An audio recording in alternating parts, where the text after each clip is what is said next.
Ya, masih di tokoh kita tanpa terasa sudah di segmen terakhir, tapi masih ada beberapa pertanyaan sebenarnya kepada Pak Sultan. Kalau kita bicara mengenai Yogyakarta, ini mungkin secara umum memang Indonesia secara geografis cukup dikatakan rawan terhadap bencana, termasuk Yogyakarta. Bagaimana selama ini koordinasi dengan pimpinan daerah di sekitar Yogyakarta terkait dengan masalah penanganan bencana? Ya, betul. Kalau DIY ini rawan bencana itu betul, ya.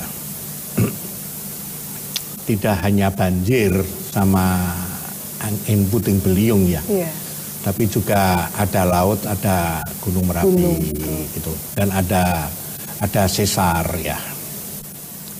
Yang sebetulnya bagi saya entah itu gempa bumi, gunung meletus, banjir, tsunami, itu kan bukan dihindari, tapi diantisipasi.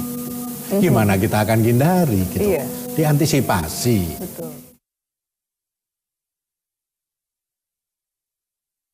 Nah, bagaimana cara mengantisipasinya? Ya kan? Atau juga memberikan edukasi ke masyarakat? Ya, berarti kan tidak hanya edukasi ya, tapi bagaimana masyarakat itu bisa mempersiapkan diri.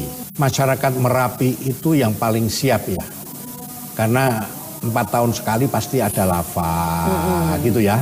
Tapi alhamdulillah semoga enggak lagi lah. Amin. Setelah 2010 sampai sekarang Merapi tidak ada aktivitas ya.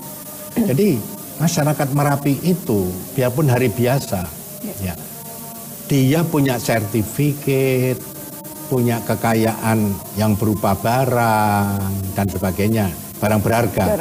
Itu dia masukkan dalam kantong yang sudah disisihkan, dia simpen. Jadi sewaktu-waktu begitu Merapi meletus, ya barang itu tinggal diambil. Tingkat kewaspadaannya tinggi ya, bisa kan? Ya. Gitu ya. Tidak perlu harus nyari sertifikat saya di mana, barang emas berlian saya di mana, enggak. Gitu loh. Nah, harapan saya masyarakat yang lain itu juga bisa mengantisipasi seperti itu, ya kan? Nah, kecuali kalau gempa bumi kita tidak bisa memperkirakan, ya kan? Itu masalah lain gitu.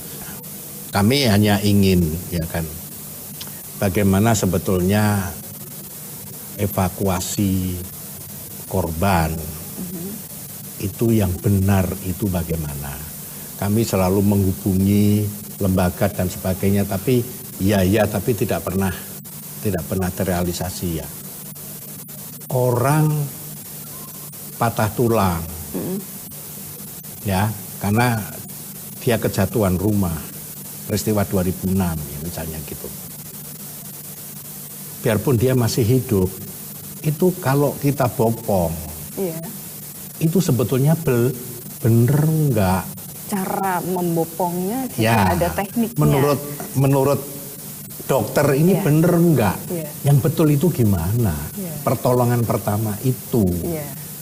Nah, sebaliknya, kalau itu korban Merapi 2010, ya kan, itu kan terbakar badannya, ya. Itu pertolongan pertama itu kita bopong atau kita apakan? Karena faktanya begitu kita pakai baju, kita bopong, semua kulit kan nempel di baju kita semua. Berarti dia kan lebih berat lagi.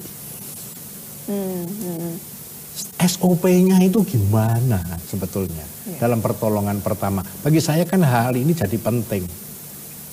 Baik, Pak Sultan mungkin juga terkait dengan keberadaan Yogyakarta yang rawan bencana gitu ya. Ini termasuk sempat ada penolakan mengenai pembangunan bandara internasional yang baru di Kulon Progo gitu ya. Sejauh ini progresnya. Ya itu yang nolak itu kan tidak paham. Apakah pemerintah itu sebodoh itu? Mau membangun airport, mestinya studi arah angin, studi tempat itu menjadi lempengan gempa bumi enggak, layakan dari tanah itu sendiri ya kan? Ada kemungkinan tsunami enggak. Ini semua kan sudah distudi sebelum pemerintah menentukan Temon itu jadi airport. Ya jadi Kalau ada yang ngomong itu ya, dan tsunami itu bukannya dihindari, diantisipasi tadi ya Pak Sultan. Ya kan? Jadi kan dulu kan sudah di-studi ruang itu kecil untuk di Kulon Progo, tapi untuk mengantisipasi sehingga landasan sama terminal dinaikkan 7 meter, kan gitu. Misalnya gitu loh. Itu kan sudah difikirkan awal sebelum menentukan, sudah dikaji, saya bilang gitu. Baik, Pak Sultan ini kan juga pernah ya membidani lahirnya sebuah partai politik, tapi kemudian hengkang dari situ. Kenapa sebenarnya? Apa alasannya? Loh, saya tidak pernah membidani organisasi politik kok, ya kan? Saya hanya mau partisipasi, ikut mengabdi sebuah ormas, itu aja, gitu loh. Yeah. Nah begitu mau berubah menjadi organisasi politik ya saya keluar, karena saya tidak pernah punya komitmen, ya kan?